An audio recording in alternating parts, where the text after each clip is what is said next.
Hi నేను సతీష్. రమ్య మోక్ష అఫీషియల్గా 100% అవుట్ అయిపోయింది, హౌస్ నుంచి ఎలిమినేట్ అయిపోయింది.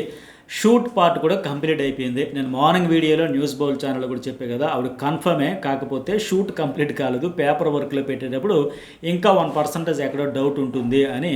అయితే వాస్తవానికి ఈ వారం అంతా ఓటింగ్లో కూడా బాటమ్ 2లో 3లో ఉండింది కదా ఆమె. సాయి శ్రీనివాస్, రాము రాథోడ్, అలాగే రమ్య పోటీ పడ్డారు ఎలిమినేషన్ కోసం. నువ్వా నేను అన్నట్టు ఉండే ఆ ఓటింగ్లో ఫైనల్లీ ఇప్పుడు నాకు వచ్చిన అప్డేట్ ప్రకారం కూడా లాస్ట్ 2 వాళ్ళిద్దరే ఉన్నారంట. సాయి శ్రీనివాస్ అండ్ రమ్య ఉంటే వాళ్ళిద్దరిలో సాయి శ్రీనివాస్ సేఫ్ అవుతాడు, ఈ అమ్మాయి ఏమో ఎలిమినేట్ అయితే అయిపోయింది. సో ఆవిడైతే మొత్తానికి బయటకు వచ్చేసింది. అయితే ఇది అఫీషియల్. అయితే ఇక్కడ రమ్య మోక్ష అనుకున్న టార్గెట్ అయితే రీచ్ కాకుండానే హౌస్ నుంచి అయితే బయటకు వచ్చేసింది. ఎందువల్ల అంటే అంత మెచ్యూర్డ్గా ఆట తీరు మాట తీరు కనిపించలేదు.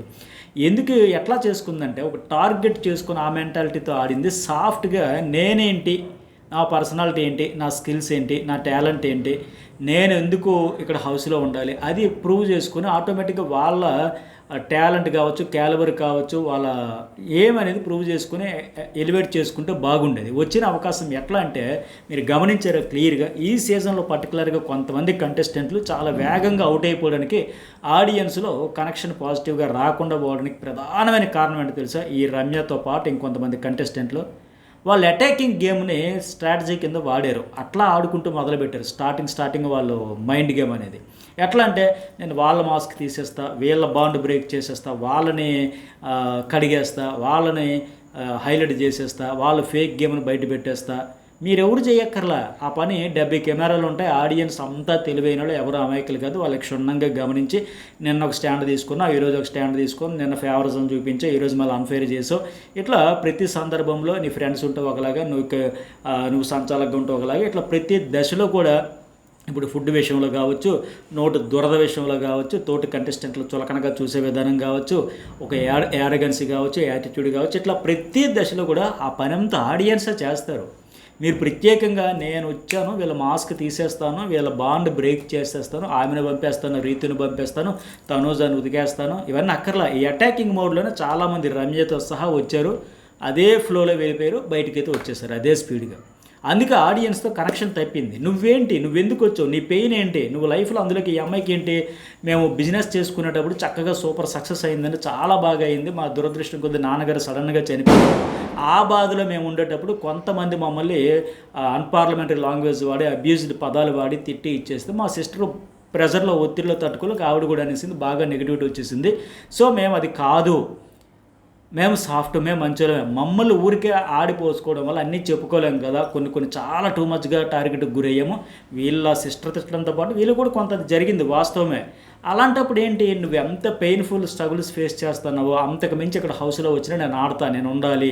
ఫిజికల్ టాస్క్లో 100% ఇచ్చింది, మిగతా టైంలో కూడా మీ ఎమోషన్ క్యారీ చేసేలాగా ఒక సందర్భంలో సిచ్యువేషన్లో ఒక స్టాండ్ తీసుకోవడం కానీ, ఒపీనియన్ చెప్పడం కానీ, ఇట్లాంటివి చేసి ఉంటే బాగుండేది. అరే పాపం మనుషులు అన్నాక ఎవరైనా తప్పులు చేస్తారు, మంచి అవకాశం వచ్చింది, ఈ అమ్మాయి ఉండాలి. ఆవేశంలోనో, డిప్రెషన్లోనో, ఫ్రస్ట్రేషన్లోనో ఒక మాట అనేసింది, వాళ్ళ సిస్టర్ సరే అని పక్కన పెట్టేసి ఆడియన్స్ ఆ పాజిటివిటీ తెచ్చుకునే మాదిరిగా, కనెక్షన్ పెరిగే మాదిరిగా ఒక సిచ్యువేషన్ కూడా ఇవిడికి సిచ్యువేషన్ రాలేదనొచ్చు. మెయిన్ స్టాండ్ కూడా తీసుకోలేదు చాలా సందర్భాల్లో. ఇప్పుడు మాదిరి అట్లా నోరేసుకుని పడిపోతున్నప్పుడు ఖచ్చితంగా ఈ అమ్మాయి కూడా ఒక పాయింట్ తీసుకుని పాయింట్ అవుట్ చేసి ఉంటే బాగుండేది. నువ్వేంటి, నీ పర్సనాలిటీ ఏంటి, అక్కడ ఇద్దరు డిస్కషన్ గట్టిగా జరిగేటప్పుడు, ఆర్గ్యుమెంట్ చేసుకునేటప్పుడు నోరేసుకుని పడిపోయేటప్పుడు ఇందుకోసం వచ్చారా, నోరున్నది అరవడానిక, మిగతా వాళ్ళ మీద పడి ఇట్లా రచ్చరచ్చ చేసేదానిక, అట్లా ఒక స్టాండ్ తీసుకుని ఉంటే బాగుండేది. ఎందుకంటే ఆ మెచ్యూరిటీ కనిపించలా. ఒకటి జెన్యున్గా ఆడుకుంటూ పోవాలి, స్ట్రైట్ ఫార్వర్డ్ ఉండాలి, ఫెయిర్గా ఉండాలి, లేదా సింపతి సీకర్ అయ్యి ఉండాలి, లేదా సింపతి కూడా ఆటోమేటిక్గా రావాలి. మెయిన్ అక్కడ ఒక ఇద్దరు ఆర్గ్యుమెంట్ విషయంలో ఒపీనియన్ ఓపెన్గా చెప్పాలి, ఏమీ ఫిల్టర్ చేయకుండా.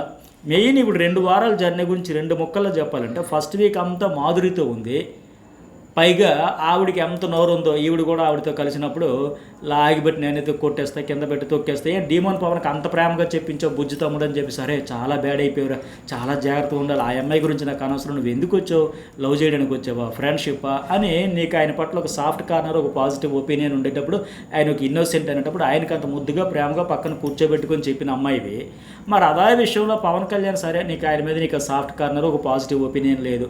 కనీసం మినిమం కళ్యాణ్ నీ గురించి ఒక మాట చెప్పొచ్చా, నువ్వు ఇది మిస్టేక్స్ చేస్తాను, నేను ఒక ఆడియన్గా చూసి చెప్పా, ఒక కాంపిటేటర్గా నీకు ముందుకైతే ఒక వార్నింగ్ బెల్ అనుకో, ఇంకా మళ్ళీ రిపీట్ చేస్తే ఇంకా నామినేషన్ చేస్తానంటే ఆయన కూడా గింగిరేలు తిరిగి వచ్చి అవునా రమ్య అట్లా పోతుందా ఏం జరిగింది అంటే అడిగేవాడు కదా.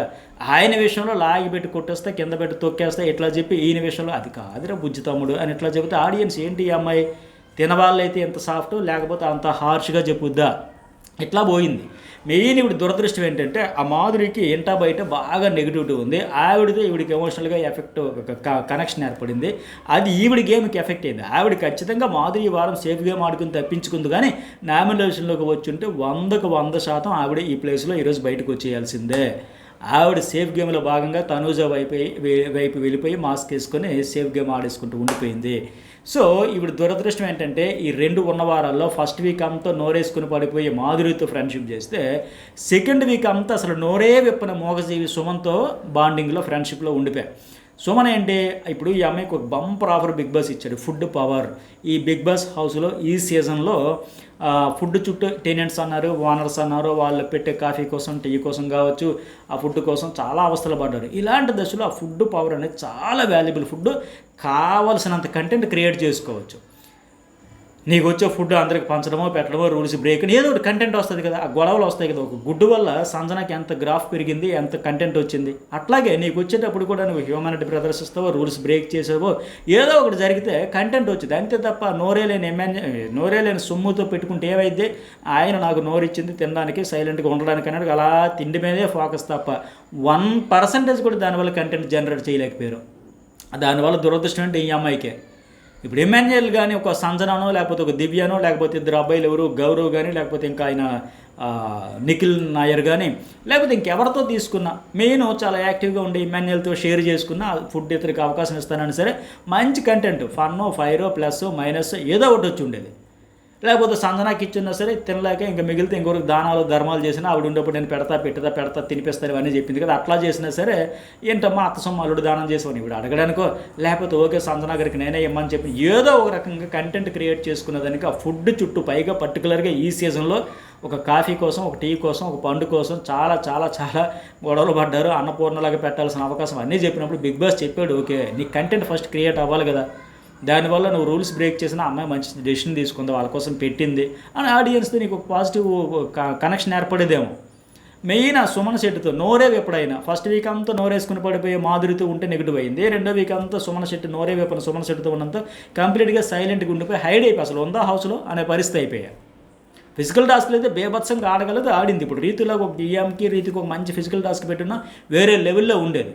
ఆ బాల్ టాస్క్లో బర్నేతో కూడా తలపడి బర్నే ఆపేసి బాగా ప్రూవ్ చేసుకుంది. స్ట్రాంగ్ అని చెప్పుకునే లోపే రాంగ్ అయిపోయింది, బయటకైతే వచ్చేసింది. హౌస్లోకి వచ్చేసరికి ఆ తిట్లు వీడియో బాగా వైరల్ అయ్యి విపరీతమైన నెగిటివిటీతో వచ్చింది కనుక ఇప్పుడు హౌస్లో ఉన్నా సరే ఆ మాధురి విషయంలో కూడా చాలా ఓపెన్గా చెప్పాల్సిందో చెబుతూ ఉంది. ఫిల్టర్ ఏం వేసుకోదు, ట్రాన్స్పరెన్సీతో ఉంటుంది, బాండ్స్ కోసం రాలా నువ్వే బాండ్స్ పెట్టుకుంటావని చెప్పింది, మాట్లాడింది. ఆవిడ సేఫ్ గేమ్ అని కూడా హైలైట్ చేసింది. ఇలా సమయం సందర్భం వచ్చినప్పుడు చెబుతూనే ఈవిడ ఇంకా కంటెంట్ క్రియేట్ చేసుకుని ఉంటుంటే బాగుండేది. But bad luck, very very very bad luck అని చెప్పుకోవాలి. మెయిన్ ఏంటంటే ఈ బిగ్ బాస్ హౌస్లోకి మాధురి ఒక సీజన్లో వచ్చి రమ్య ఒక సీజన్లో వచ్చిన ఇంత నెగిటివిటీ వచ్చిండేది కాదు. ఇద్దరు ఒకేసారి రావడం ఇద్దరికి బయట ఆల్రెడీ నెగిటివ్ బ్యాక్గ్రౌండ్తో రావడం వల్ల ఆవిడ ఈ వారం నామినేషన్లు రాకపోవడంతో ఈవిడికి దెబ్బ పడిపోయారు. సో వచ్చేయాల్సిన పరిస్థితి అయితే వచ్చేసింది. పాజిటివిటీ పెంచుకునే ప్రయత్నం చేయలే. వాళ్ళని మాస్క్ని తీసేస్తా వీళ్ళని తీసేస్తా ఫైనల్గా ఏంటంటే ఆడియన్స్ ఈవిడిని తీసేసారు. Zero content. ఆ రామం స్కిట్ ఒకటి చేసరికి ఇది ఎమ్మెన్యేలు ఈ అమ్మాయి కలిపి అది మాత్రం చేశారు. ఆ తర్వాత అంతా నేను సైలెంట్గా ఉంటానని చెప్పేసి కరెక్ట్గా మ్యూట్లోకి వెళ్ళిపోయింది. ఇందువల్ల ఎంతసేపు ఇవిడిది మైనస్ అయిపోయాయి. సోషల్ మీడియాలో ఫేమ్ ఉంది కానీ నో సపోర్ట్ అయితే రాలా.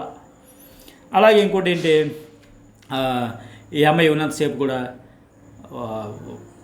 హౌస్లోకి వచ్చిన తర్వాత పెద్దగా మరి నెగిటివిటీ పెంచుకోవాలి, వచ్చింది వెళ్ళింది అనే పరిస్థితి. సో ఫైనల్గా ఇవాళ రౌండ్కి కూడా ఓటింగ్లో ఈ వారం అంతా అన్అఫీషియల్లో నేను పదే వీక్ అంతా చెప్పా, క్లియర్గా చెప్పా 1-2% ఉంది, 1-2% ఉంది. బాటమ్ 3లో వీళ్ళు ముగ్గురు ఉన్నారు. ఈ అమ్మాయి కూడా డేంజర్లో ఉంది, రిస్క్లో ఉంది.